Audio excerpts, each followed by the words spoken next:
Happening today, Utah Indigenous Fashion Week kicks off. It's a week packed with events that highlights works of Indigenous designers and artists. ABC4's Yunsin Kim is at the Natural History Museum at the University of Utah this morning to show us a glimpse of what to expect. Yunsin, good morning. What kind of fits will we see?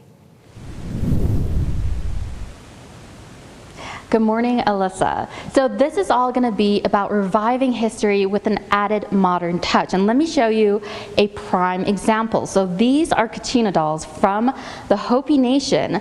And this fashion show, one of the things that they're going to feature is a reimagination of what this is going to look in a modern outfit. Now we have Jessica, who is the co-director and also the very creative designer for the features in this fashion show. So tell us, Jessica, what kind of designs can we expect? So at least in my example, I made this dress, and it is this is one of my older collections.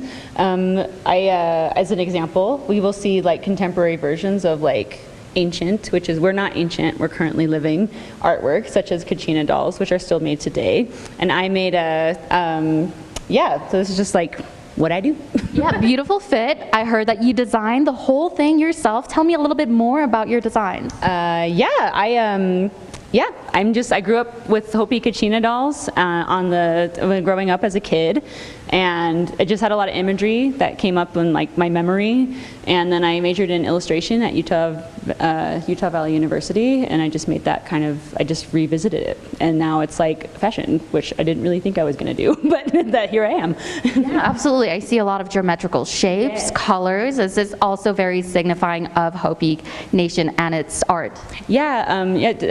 Pueblo art in general is very like geometric but organic, but Hopi specifically, it's very like, I don't know, it's you when you see it, it's like I have people that come visit me at my booth and they're like, this is Hopi, but I would never be able to describe it to you. But the Kachina dolls is something that I use as a big reference, as well as pottery, Hopi pottery. So 16 designers, and I'm imagining a lot of designers are from different nations and different tribes, so they're all going to have very unique designs, right? Yeah, like we're not a monolith. I think that's the best part about Fashion Week. That one that I'm most excited about, educating the public about. It's like fashion is a very authentic way of expressing ourselves, and each tribe has a very different history, different way of life.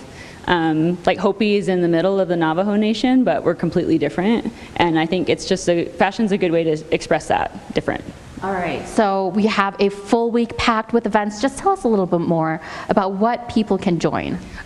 So today we are having our launch party at Spyhawk Rooftop. Registration is free, so go on our Eventbrite. And then on Wednesday, we have our Education Day, which is also a free event here at the museum. And it'll feature a bunch of Indigenous organizations just doing like a craft or like a table where they're educating about the history of their nation, or it's just all sorts of things. So it's a big mystery, but they're over, I know there's more than 5, but J-Rock, our co-director, is managing that, and that's also free. And then on Saturday, we have a panel featuring 6 of our Indigenous designers, and then at the end, a closing party at The Ruin featuring Remora Bar. Yeah. Amazing. Thank you so much. And unfortunately, tickets are all sold out for the runway that's happening on Friday. More than 300 tickets sold out within 3 hours, but there is a wait list that you can get on, and apparently 200 people are on the wait list, but still tons of events that you can join this week to learn more about Indigenous fashion and art. Reporting live in the Natural History Museum, Yunsin Kim, ABC4 News.